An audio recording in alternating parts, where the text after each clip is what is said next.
A ver, el tema que me pidieron que hable realmente es un tema apasionante.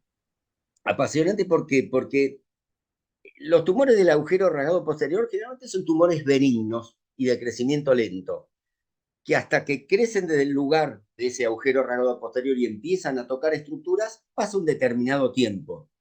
Si nosotros a eso le sumamos una falta de índice de sospecha, estamos agregando un tiempo que es irrecuperable, porque en estas patologías, que en la inmensa mayoría de los casos son tumores benignos, diagnóstico tardío es directamente proporcional al aumento de la morbimortalidad perioperatoria.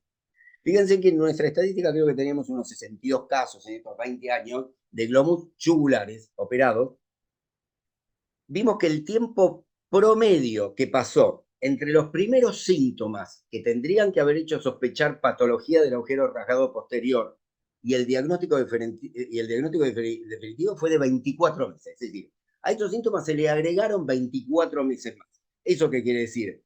Que va a salir seguramente o con una parálisis recurrencial, o con una parálisis del 9, o con una parálisis facial, o ya con una invasión endocranial en la cual ya no lo podemos estar operando. Entonces, diagnóstico precoz, conocimiento de las imágenes a pedir, porque nos llegaban estos casos con cualquier tipo de imagen sin sentido, y el conocimiento de una adecuada técnica quirúrgica y un adecuado abordaje son fundamentales para tener éxito en esta cirugía. Fíjense una cosa, es el tumor más común en el oído medio. ¿Vienen de dónde? De corpúsculos glómicos a nivel del promontorio, de la vena yugular, de la vaina carotidia, del décimo par. Sexo femenino fue en nuestra estadística 5-1 entre los 15 y los 60 años, y hay que reconocer que cuanto más joven, como en muchas patologías, cuanto más joven es el paciente, más agresiva es la patología. Los paragangliomas de cabeza y cuello son no cromafines, es decir, no son secretores, solamente un 1 o un 3% son secretantes. Y encima, estos tumores no tienen la enzima que transforma la noradrenalina en adrenalina, así que tiene que aumentar bastante la cantidad de noradrenalina para aumentar la presión. De igual manera, en estos casos que son tumores grandes, es necesario o es conveniente pedir el ácido vainillimandélico, sobre todo para hacer un bloqueo previo, porque en el momento de la movilización del tumor puede haber pasaje de importantes cantidades de noradrenalina en sangre. A ver, si nos ponemos a pensar, ¿qué es el sistema paraganglionar? El sistema paraganglionar eh, tuvo una gran importancia en el desarrollo de vida intrauterina como fuente de catecolamina. Cuando nacemos y se desarrollan las glándulas suprarrenales, ese sistema paraganglionar se empieza a atrofiar, excepto en dónde? A lo largo del sistema nervioso autónomo y en las paredes de ciertos órganos como puede ser el corazón, la vejiga, la vesícula. En el sistema nervioso autónomo o en la adventicia vascular o intraneuronalmente. ¿Y cuáles son los principales sitios de tejido paraganglionar en el sistema nervioso autónomo? Los corpúsculos aórtico, paraórtico, aórtico pulmonar y coxillo, que van a estar ahí ubicados. Piensen que el 90% de los tumores del sistema paraganglionar se ubican a nivel de la glándula suprarrenal. El 10% restante se va a ubicar principalmente en abdomen, un 3% en cabeza y cuello y un 1% en tórax. 10% de los casos son múltiples. ¿Qué quiere decir? Que vamos a encontrar un tumor glómico de un lado y un glomus carotidio del otro lado. Y si esto es familiar, esa multicentricidad se multiplica entre un 30 y un 50%.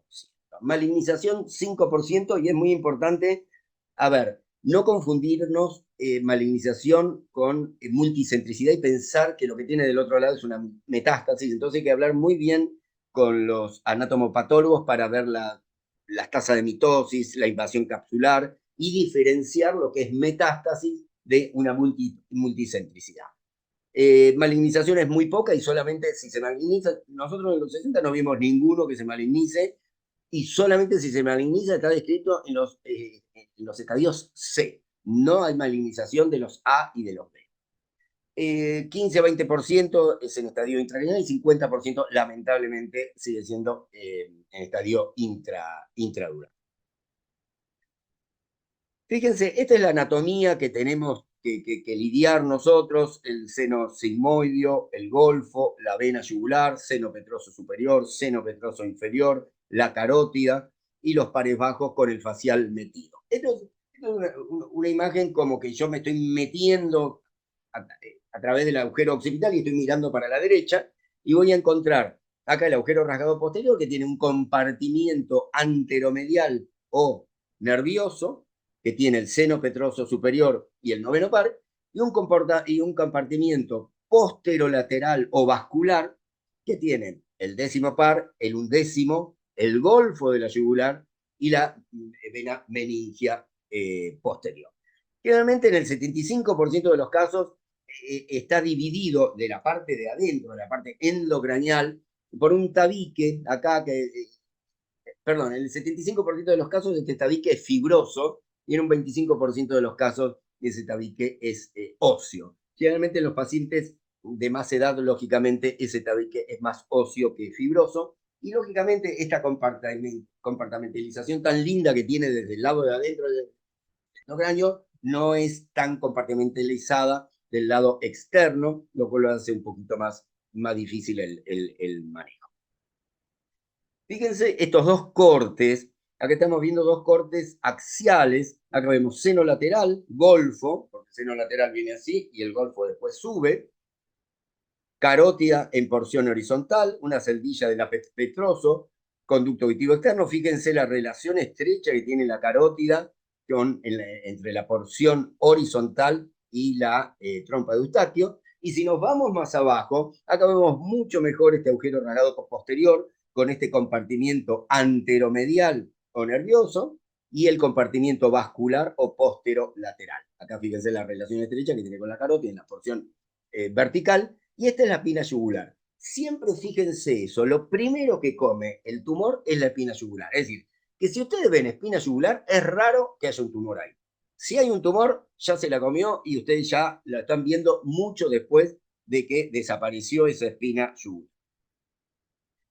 Entonces, con respecto a los tumores del agujero rasgado posterior, específicamente los glomus yugulares, ¿cómo se van a manifestar? Con una masa en oído externo o medio, evidenciando si ya rompió o la membrana timpánica o el timpanal y ya sale por el conducto auditivo externo, otorrea u otorragia, acúfeno pulsátil en el 95% de los casos lo va a referir el paciente, hipoacusia conductiva si el tumor está bloqueando la cadena de huesecillos, o eventualmente si provocó una erosión a nivel de la apófisis descendente del yunque, hipoacusia neurosensorial si ya empezó a erosionar la espira basal de la cóclea o algunos llegando mismo hasta el conducto auditivo interno. El síndrome cócleo-vestibular puede ser que aparezca, lo traten y si el paciente joven va a compensar rápidamente, si tiene por encima de 60 años le va a costar un poco compensar, pero generalmente siempre compensan. Eso es por la erosión, lógicamente, de la cóclea, el componente cócleo-vestibular. Con respecto al séptimo par, tengan presente que el paciente no les va a llegar con una parálisis facial. Puede llegar, pero generalmente el paciente comenta, va a consultar, o por una paresia, que si ustedes, es más, le hacen un tratamiento con corticoides, en algunos casos mejoró y pasó de paresia a una función Hauss-Markman grado 1. Hay veces esa paresia se mantiene el tiempo y pasa a parálisis, pero no esperen que del glomo yugular llegue directamente con una parálisis total, con un Hauss-Markman grado 4 o grado 5. Déficit del noveno al duodécimo par. Lógicamente, cuando el paciente viene con la dificultad para tragar, con la parálisis recurrencial, con el hombro caído, con la hemiatrofia de la lengua, es muy fácil hacer el diagnóstico. Tenemos que estar muy atentos a esos primeros síntomas. Generalmente, como dije hoy, son tumores benignos y de crecimiento lento. Eso permite que los mecanismos de compensación se vayan poniendo en juego y uno dice, pero ¿cómo? Prácticamente tiene una parálisis del noveno, una parálisis del décimo. El tipo sigue tragando bien y hace muy poquito de fuerza de ruta, claro, porque son tumores de crecimiento lento. Si ese mismo déficit neural lo tuviera en forma aguda, prácticamente sería incompatible con la deglución. Y generalmente estos pacientes que ya vienen con déficit de pares bajos previos, el postoperatorio, si hay algún estiramiento del nervio, lo toleran mucho mejor que si el paciente no tiene ningún par craneal previo a la cirugía. Con respecto al décimo par, ojo con esas parálisis recurrenciales supuestamente a frigore. Siempre el corte tiene que pasar no solamente por cerebro y tórax, cuando vemos una parálisis recurrencial, sino que los cortes del peñasco que pasen y se lo especifican al radiólogo, que tiene que pasar por el agujero ragado posterior y descartar que no sea algo que está comprimiendo ahí, porque uno de los pacientes, de los 60 pacientes que habíamos operado, había sido, le habían hecho en ese momento, se hacía la inyección de teflon de la cuerda vocal. A ver, le habíamos preguntado si le habían pedido una tomografía de cerebro, si le habían pedido una tomografía de tórax, pero evidentemente ninguno de esos cortes que le hicieron de cerebro pasó por el agujero ragado posterior. Con respecto a la sintomatología del undécimo par, generalmente el paciente lo empieza a referir como un dolorimiento de la zona, como una contractura, y no directamente nos va a consultar con el hombro caído. Y del duodécimo par, ya hablando de una extensión exocraniana, vamos a empezar a ver la hemiatrofia de esa mieloma. Y lógicamente, bueno, ya cuando consultan con la invasión craneana, con el síndrome de hipertensión craneana, ya son casos muy, muy desgraciados y que llegan lamentablemente en forma muy, muy tardía. Entonces, como dije recién, una masa en oído externo o medio. En este caso todavía no había provocado la ruptura de la membrana timpánica, pero sí ya parte del extremo medial de la pared posterior-superior estaba roto, y acá también un poco el timpanal. Fíjense este caso, esta paciente que tenía un glomus yugular, fíjense, una pareja importante del noveno, casi parálisis, una parálisis recurrencial, y dentro de todo, esta paciente, dentro de todo, tenía una buena deglución. Vuelvo a repetir, este mismo déficit neural, si lo tienen agudo, es prácticamente incompatible con la deglución. Entonces, recién hablamos de los tumores del agujero rasgado posterior, los glomus, y después están los tumores del agujero rasgado posterior, los neurogénicos. También provocan déficit del noveno al duodécimo, pueden provocar invasiones ucranianas, son las imágenes típicas de los tumores en reloj de Alena, bien típico del meningioma, por arriba y por debajo del agujero rasgado posterior, como ya después los vamos a ver en las imágenes. Ojo cuando el paciente consulta con dolor y con adenopatía, porque podemos estar cosas raras, pero puede aparecer y localizarse una metástasis en tumor maligno a nivel del agujero rasgado posterior. Entonces, ¿cómo lo clasificamos? A, B, C y D. El A no es otra cosa que los glóbulos timpánicos, el glomus que nace a nivel de los corpúsculos glómicos a nivel del nervio de Jacobson, que los vemos y se ven perfectos los 360 grados a nivel del oído medio. Los tímpanomastoides, que también crecen a nivel del ganglio del nervio de Jacobson, pero ¿qué pasa? Se van a ir hacia abajo, van a ir hacia el hipotímpano, se van a ir hacia atrás, hacia la mastoide, por eso se llaman tímpanomastoides, pero esto es fundamental y que me diferencia el B del C. El compartimiento infralaberíntico está indemne. Y después tenemos los glomus yugulares. Los glomus yugulares son los que nacen precisamente al nivel de la ventilla del golfo de la yugular, y se van a ir hacia abajo, hacia la vena yugular, hacia arriba, hacia la cóclea y el conducto auditivo interno, hacia adelante, hacia la carótida, hacia atrás, hacia el seno lateral, hacia medial, hacia el ápex petroso y seno cavernoso, hacia afuera, hacia la parte de oído medio y conducto auditivo externo. Y de acuerdo a la relación que tengan estos C, que son los glomus yugulares, los glomus que nacen a nivel del golfo de la vena yugular, si contacta o toca carótida, eso va a ser la clasificación que hacemos. C1 no invade ni infiltra carótida. Nunca, nunca van a encontrar un C1, salvo que sea un hallazgo, porque hasta que no toca, no, es raro que dé síntomas. Entonces siempre nos vamos a encontrar de C2 en adelante. El C2 contacta o engloba carótida, que lo vemos mejor. C1 no contacta ni engloba carótida. C2 contacta o engloba carótida en porción vertical. C3 en porción horizontal. Y C4 sobrepasando el foramen lacerum, llegando, como hemos visto hace muchos años, en algunos casos llegando prácticamente a la desembocadura de la arteria oftálica. Entonces, y después tenemos los D, que son los de invasión intracraneal, que es D1 menos de 2 centímetros, D2 mayor de 2 centímetros, y los D3 son los y ya prácticamente inoperables, que a su vez se dividen en extradurales e intradurales. Este es, fíjense, sería un C, en principio acá es C2, si tuviera un corte más alto sería un C3 porque está tocando la carótida en la porción horizontal, un C3 sería D2, porque es intracraneal mayor de 2 centímetros, y acá es intradural, D2I.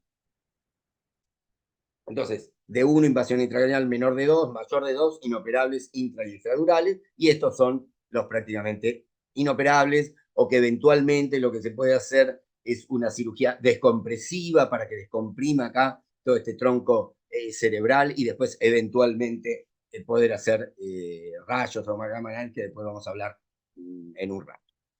Entonces, yo creo que si bien las imágenes son importantes en todas las patologías, pero en esta cobran un rol fundamental, porque el tamaño y la extensión tumoral yo lo voy a tener por la tomografía computada de ambos peñascos del hueso temporal, principalmente que pase por el agujero renado posterior.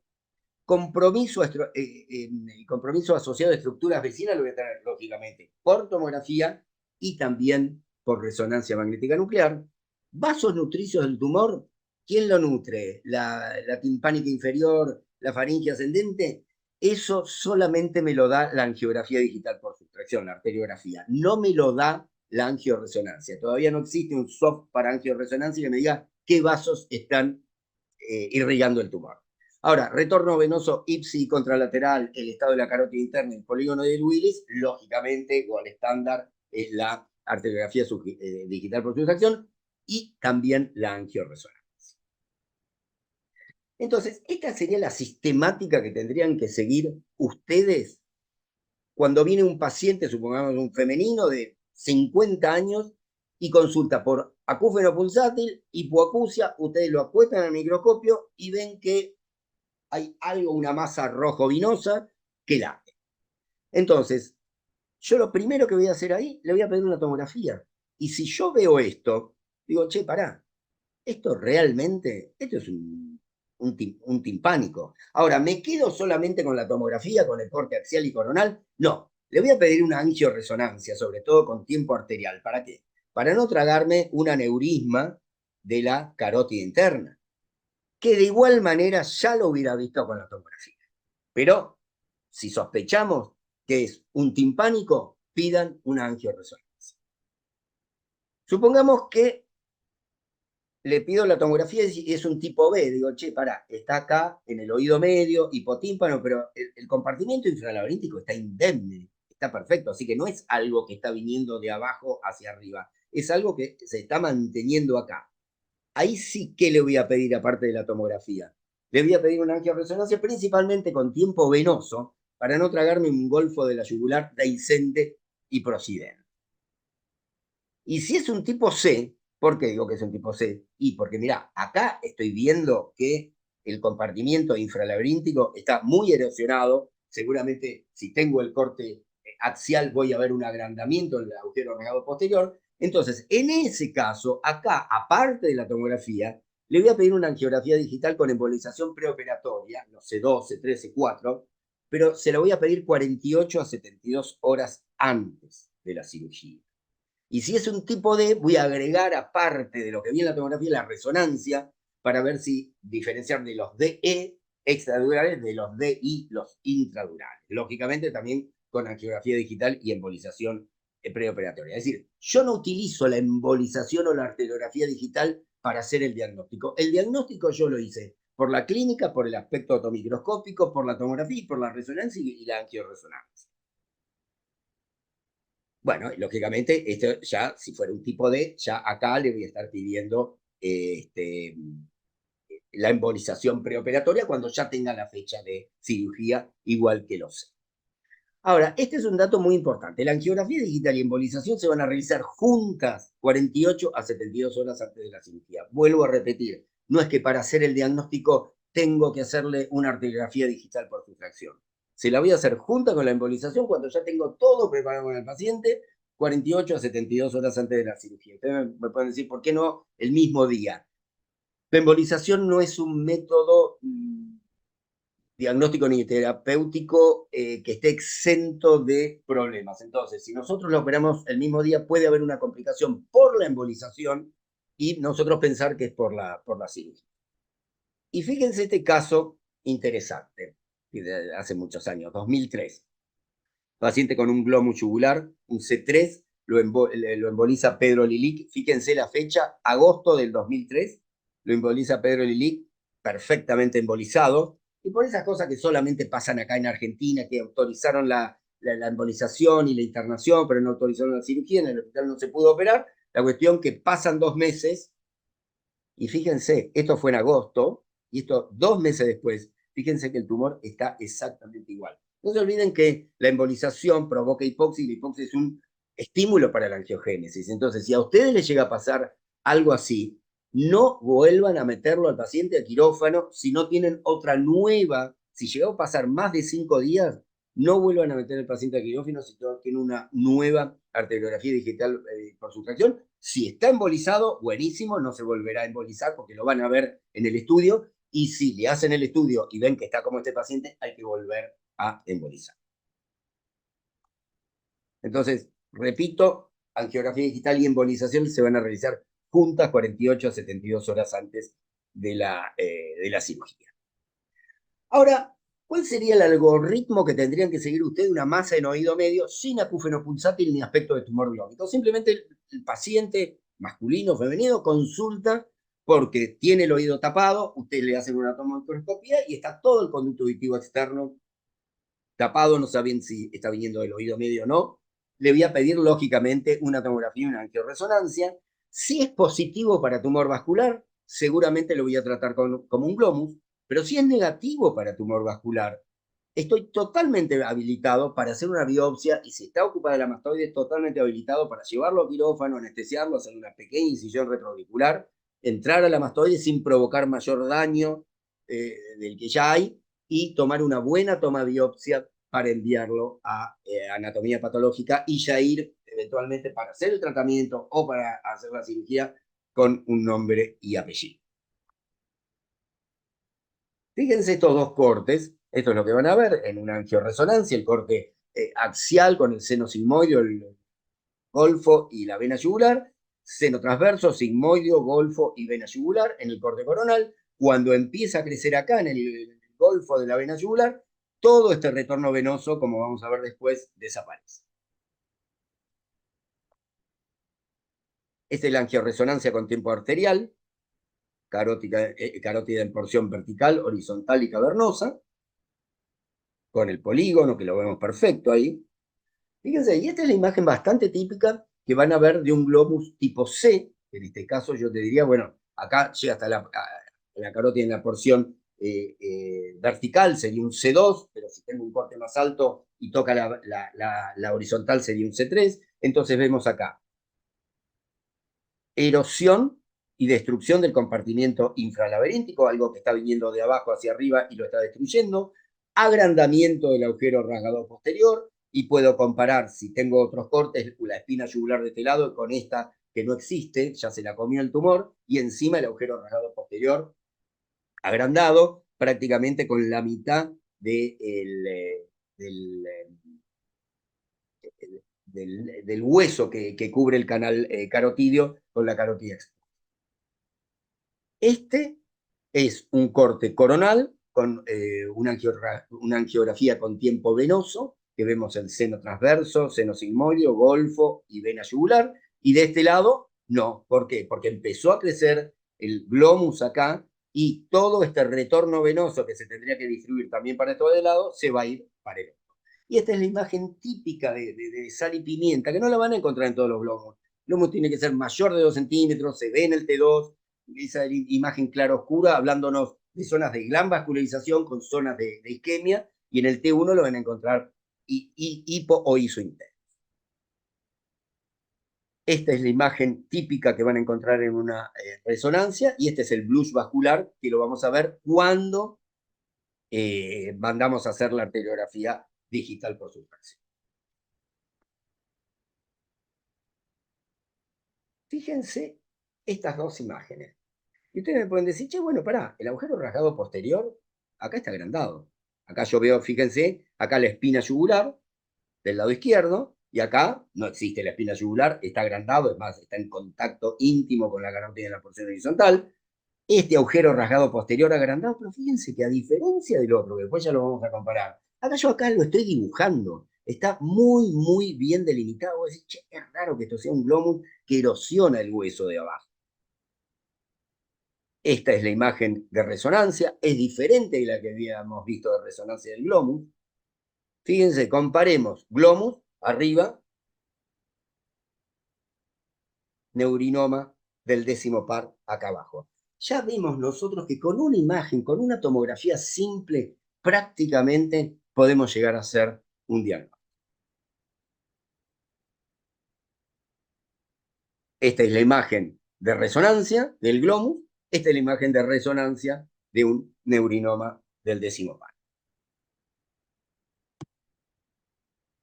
Fíjense, acá estamos viendo un agujero rasgado posterior agrandado, está erosionando el canal carotidio, algo que está viniendo de abajo que destruye el compartimiento infralaringítico, la espira basal de la cóclea, la vertiente inferior del conducto auditivo interno y se mete en el conducto auditivo interno. Era hipointenso en T1, hiperintenso en T2. Este resultó ser un colesteatoma, que en realidad era un colesteatoma medial al hueso temporal, pero que también se fue hacia abajo y hacia arriba y llegó hasta el agujero rasgado posterior y al conducto auditivo interno. Hoy también hubiéramos hecho el diagnóstico con una resonancia magnética con técnica de difusión no EPI o no ecoplana. El 85% de los glomus son multicompartimentales. ¿Qué quiere decir? Que no solamente va a estar irrigado por ejemplo, el compartimiento inferomedial, sino también el posterolateral, el anterior, el superior. Es decir, que va a tener 2 o 3 o 4 compartimientos que lo van a irrigar. Y estos tienen, a ver, implicancias en cuanto al tamaño del tumor. Cuanto más irrigación tenga, más rápido va a crecer y más grande va a ser. Hacia dónde más se va a dirigir, a veces se van más hacia adelante, hacia atrás, hacia adentro, hacia afuera. Y es muy importante esto desde el punto de vista de que cuando lo mandamos a embolizar, tiene que ser alguien con experiencia en embolización de glomus, porque a lo mejor le emboliza el compartimiento posterolateral y le deja los otros 2 o los otros 3 compartimientos sin tocar y el sangrado va a ser prácticamente lo mismo. Así que es muy importante hablar con el que lo va a embolizar, con el que va a hacer la arteriografía digital por sustracción, con la embolización, para explicarle bien y que sea una persona idónea y con experiencia en la embolización.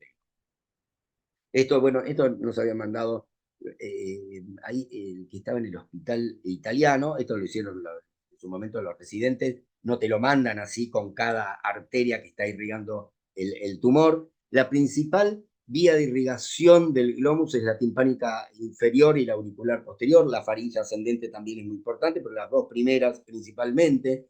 Es un pequeño tumor glómico, es el tumor glómico con una irrigación importante de la faringe ascendente pre-embolización y una faringe ascendente post-embolización. Auricular posterior pre-embolización, fíjese qué grande que es este glomus, y auricular posterior post-embolización. Fíjense esta imagen, un agujero rasgado posterior agrandado con esta imagen en reloj de arena. Esta es la imagen típica de un meningioma del agujero rasgado posterior y esta es la imagen típica de un neurinoma del décimo par. Acá yo estoy viendo, che, este agujero rasgado posterior está grande, fíjense lo que es esto. No, en realidad este es un golfo de la yugular totalmente procidente y dehiscente. Acuérdense que los forámenes yugulares, el 75% es asimétrico. Y no sé por qué, misterio, el 80% del derecho siempre es un poco más grande que el izquierdo. Entonces, acá estamos viendo un golfo de la yugular totalmente enorme, dehiscente y procidente. Acá también, fíjense que hay veces llegan hasta acá, hay veces hasta acá, y hay veces llegan hasta prácticamente el conducto auditivo interno. Entonces, en este caso, ¿qué le pedirían ustedes? Lógicamente, una angioresonancia, principalmente con tiempo venoso, para llegar al diagnóstico certero. Este es otro golfo de la yugular, digamos, procidente no tan dehiscente, vemos que acá tiene cobertura ósea, acá está un poco dudosa, pero bueno, estos, digamos, son hallazgos. El paciente consultó por un latido, que se le pidió esto, la cosa terminó ahí, no íbamos a hacer absolutamente nada más nada. Si yo veo así rápidamente esto, digo, che, mira, este foramen yugular está más agrandado. No, en realidad es un foramen yugular dominante y sé que acá no pasa nada porque la espina yugular está presente y en la medida que la espina yugular esté presente, no hay ningún tumor en ese agujero rasgado posterior. ¿Con qué vamos a hacer diagnósticos diferenciales? Bueno, con aneurisma o pseudoaneurisma carotidio, eso prácticamente lo voy a tener con la tomografía computada y si no con la resonancia, con una carótida interna aberrante, como este de Lorena Abigail, que en realidad no consultó por globus, consultó por una otitis media crónica exudativa, y en la tomografía que le pedimos vimos una imagen media rojiza en el promontorio, y esta carótida aberrante, por supuesto que no se operó de su crónica exudativa, un golfo de la yugular procidente, un granuloma de un granuloma de colesterol, pero el granuloma de colesterol es hiperintenso en T1 e hiperintenso en T2, fístulas arteriovenosas y otros tumores del hueso temporal y el foramen yugular, como pueden ser que ya hablamos de los schwannomas del noveno, décimo, undécimo, los meningiomas, los condromas y los condrosarcomas, que son muy, muy recidivantes, colesteatomas, metástasis y plasmocitomas. Esto fue uno de los casos que después utilizamos ese protocolo de tumor del agujero rasgado posterior no vascular, porque tenía una imagen muy, muy similar, parecía a un glomus, si bien había cosas que no cerraban, le hicimos el protocolo de, bueno, angioresonancia contemporánea venoso, no daba nada para tumor vascular, hicimos una incisión retrovirular, accedimos a la mastoides, mandamos a analizar y era un plasmocitoma que se termina curando con citosina.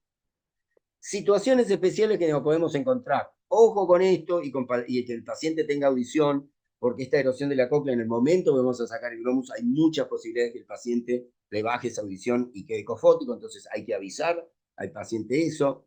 Conducto auditivo interno, como esta imagen que vemos, que el tumor está invadiendo desde el agujero rasgado posterior, rompe el compartimiento infralaberíntico, rompe la vertiente inferior del conducto auditivo interno y se mete en el conducto auditivo interno. Y si yo a la vía infratemporal de Fish no le sumo una vía translaberíntica, hay muchísimas posibilidades que yo, arrancando el tumor de acá, me venga con parte del nervio facial y loco. Facial. Ojo cuando nos encontramos con esto y el paciente clínicamente no tiene facial, si le hacemos un electroneurona va a aparecer, entonces en esos casos muchas veces es preferible dejar un poco de tumor pegado. En general el globus no invade tanto el facial, pero en algunos casos, sobre todo en los jóvenes que son más agresivos, lo podemos encontrar muy pegado y a veces antes de estar estirando el facial a lo mejor es preferible dejar un poco de pequeño tumor, una pequeña lámina de 1 milímetro y medio de tumor pegado al facial. La dura madre, acá tenemos que ver bien la resonancia para diferenciar el DI del DE, y si es un DI, vemos si es una invasión muy grande, vamos a tener que hacerlo con un neurocirujano para que después el neurocirujano termine de hacer esta parte de plástica dural. Y carótida interna. Tenemos que ver si la carótida interna está infiltrada, si está englobada o qué pasa. Porque si está englobada o infiltrada, hay muchas posibilidades que en el momento que yo voy a sacar el tumor, esa carótida se pueda desgarrar. Y haya que ligarla, lógicamente, esto siempre lo hacemos con la parte, digamos, de otorrino que hacen la parte de cabeza y cuello. Ellos son los que hacen el abordaje de cuello, después nosotros entramos para hacer todo lo que sea el abordaje de la mastoides, oído medio y llegar al agujero rasgado posterior, pero siempre están ahí porque si llega a haber un problema con la carótida y tienen que llegar a ligarla, tenemos que saber eventualmente si esa carótida estaba englobada, infiltrada y que había más posibilidades, ¿qué pasa con el retorno venoso del otro lado? Entonces se hace la prueba del balón de oclusión, que no es otra cosa que ocluir esa carótida que ya está, digamos, envuelta con el glomus, con un balón de oclusión en 30 minutos a una presión arterial media de 70 milímetros de mercurio y se ven signos vasculares y retorno venoso.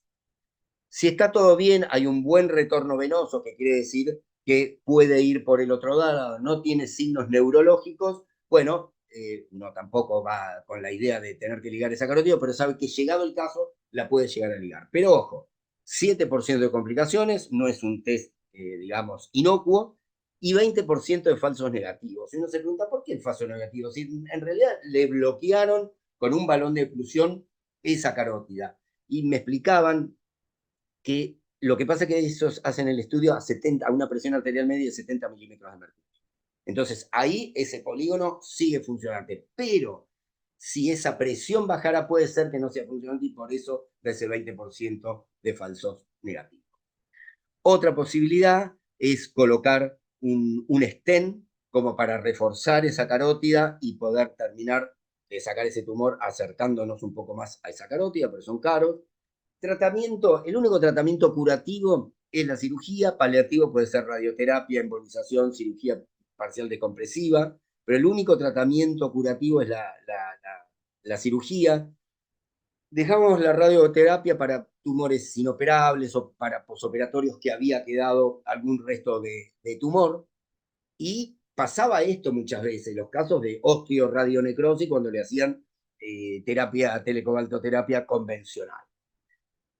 Puse a propósito este trabajo del 2012, porque ya en el 2012 el Gamma Knife empezó a mostrar realmente buenos resultados. Y fíjense, este trabajo tiene más de 12 años, es un estudio retrospectivo. En 50 meses, 114 de 123 no crecieron, 93% de control tumoral al año, 90 a los 3 años, 89 a los 5.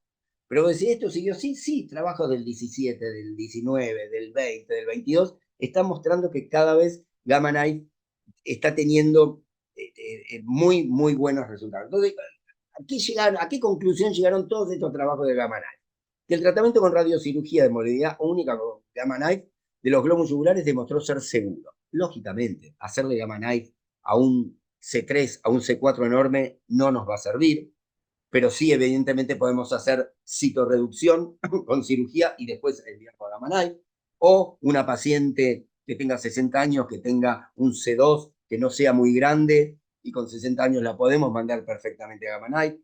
El tratamiento da como resultado una estabilización en el volumen del tumor y una mejoría en el tinnitus pulsátil, que yo les puedo asegurar que después de ver las cosas que provoca el glomus, el tinnitus pulsátil es prácticamente nada. No hubo una progresión significativa de la pérdida auditiva después del tratamiento, cosa que es diferente si nosotros hacemos Gamma Knife a eh, a un neurinoma del acústico, porque está la irradiación mucho más cerca de la cóclea, esta no es tanto, y la función de los pares craneales inferiores permaneció estable en los pacientes. Y conclusión 2, que llegaron todos estos trabajos, es que ha ganado un papel cada vez más confiado en el tratamiento de los tumores del glomo yugular con una alta tasa de control del crecimiento tumoral. Bueno, entonces, conclusiones para esto. Tener un alto índice de sospecha, siempre ante la duda, cuando vienen esos pacientes con trastornos en la deglución, pero que realmente lo revisan, el noveno está bien, el décimo está bien, no encuentran nada, no duden en terminar pidiéndole una tomografía computada de los peñascos del hueso temporal para ver específicamente el agujero renal posterior. Diagnóstico por imágenes, prácticamente el diagnóstico lo hacemos por microscopía y el estadio lo sacamos con la tomografía y después le voy a pedir una resonancia con angioresonancia. Y lógicamente la radiografía digital con sustracción y embolización preoperatoria lo vamos a hacer 48 72 horas antes. Y el diagnóstico diferencial, que muchas veces ya con la tomografía y la resonancia lo hacemos y que lo tenemos que tener siempre, siempre presente cuáles son los posibles diagnósticos diferenciales que tenemos que hacer con el. Así que ya está.